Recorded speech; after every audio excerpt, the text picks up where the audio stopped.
اب سورہ فاتحہ کی تیسری آیت ہے جس کے الفاظ ہیں مالک یوم الدین، اور اس کا ترجمہ یہ کیا گیا ہے کہ جو روز جزا کا مالک ہے۔ در حقیقت دین کا لفظ عربی زبان میں بہت سے معنوں میں استعمال ہوتا ہے، لیکن یہاں جو معنی مراد ہیں وہ ہے بدلہ۔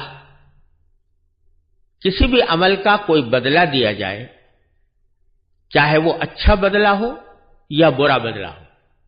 اچھائی کا بدلہ اچھائی سے، برائی کا بدلہ برائی سے دیا جائے تو اس کو دین کہا جائے گا۔ اور یوم الدین کے معنی ہوئے کہ وہ دن جس میں لوگوں کو ان کے اعمال کا بدلہ دیا جائے گا، جس کو اختصار کے نقطہ نظر سے ہم روز جزا سے تعبیر کر دیتے ہیں، اور مطلب یہ ہے کہ وہ دن جس میں جزا دی جائے گی، اور جزا میں سزا بھی داخل ہے۔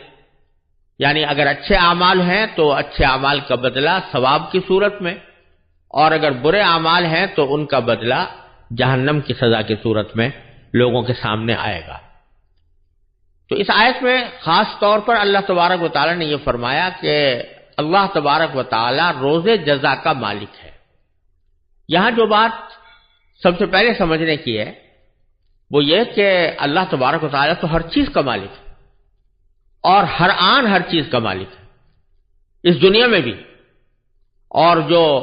ظاہری طور پر ہمیں ملکیتیں نظر آتی ہیں کہ کوئی شخص روپے پیسے کا مالک ہے، کوئی دکان کا مالک ہے، کوئی مکان کا مالک ہے، تو یہ ملکیتیں در حقیقت یہ بھی اللہ تعالیٰ کی عطا کی ہوئی ہیں اور مجازی نوعیت کی ہیں۔ حقیقی ملکیت تو اللہ ہی تبارک و تعالیٰ کی ہے۔ للہ ملک السماوات والارض، قرآن کریم نے فرمایا کہ آسمانوں اور زمین کی تمام ملکیت اللہ ہی کو حاصل ہے، کسی اور کو نہیں۔ تو جب اللہ تبارک و تعالیٰ تمام کائنات کا مالک ہے اور ہر وقت مالک ہے، ہر آن مالک ہے، تو خاص طور پر اللہ تبارک و تعالیٰ نے سورہ فاتحہ میں یہ کیوں فرمایا کہ جو روز جزا کا مالک ہے؟ اس میں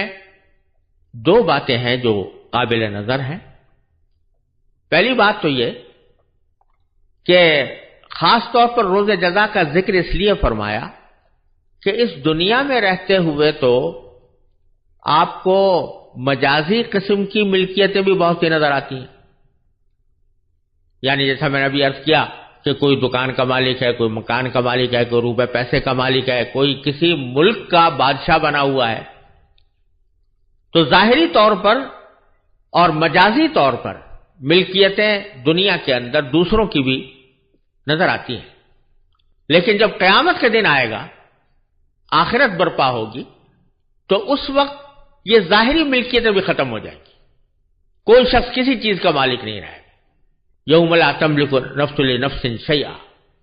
کسی کے پاس کوئی ملکیت نہیں ہوگی، نہ روپیہ ہوگا، نہ پیسہ ہوگا، نہ زمین ہوگی، نہ جائیداد ہوگی، نہ مکان ہوں گے، نہ دکان ہوگی، نہ تجارت ہوگی، نہ تجارتی سامان ہوگا۔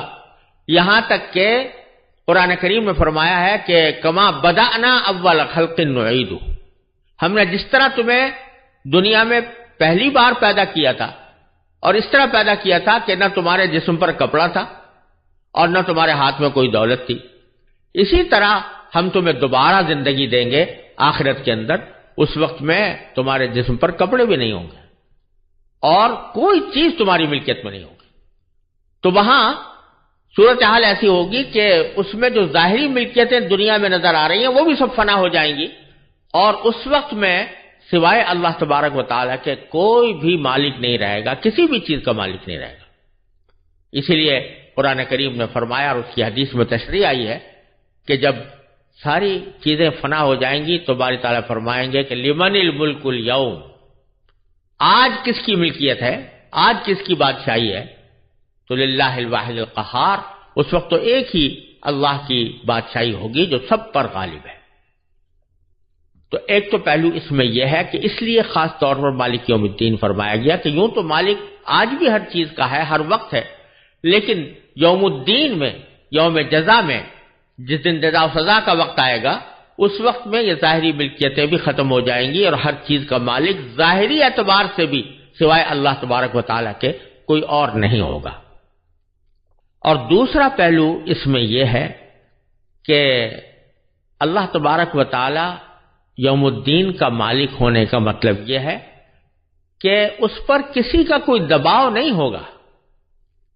وہ جس کو چاہے گا جزا دے گا اور جس کو چاہے گا سزا دے گا، اگرچہ اپنے عدل و انصاف کے مطابق کرے گا، اور کوئی بات اللہ تعالیٰ کی عدل و انصاف سے باہر نہیں ہو سکتی، لیکن کوئی بھی اس کو مجبور کرنے والا نہیں، کسی کا اس کے اوپر دباؤ نہیں. مثلا اگر کسی کو جنت دینی ہے یا ثواب عطا کرنا ہے تو یہ کسی کے دباؤ کے تحت نہیں، بلکہ اللہ تبارک و تعالیٰ خود مالک الملک ہونے کی حیثیت میں وہ جزا اس کو دے گا. تو اس میں یہ بتلانا مقصود ہے کہ اللہ تبارک و تعالیٰ آخرت میں جو بدلہ عطا فرمائیں گے اعمال کا، وہ خالصتاً اپنی ملکیت، اپنے اختیار اور اپنی مشیت کے مطابق عطا فرمائیں گے.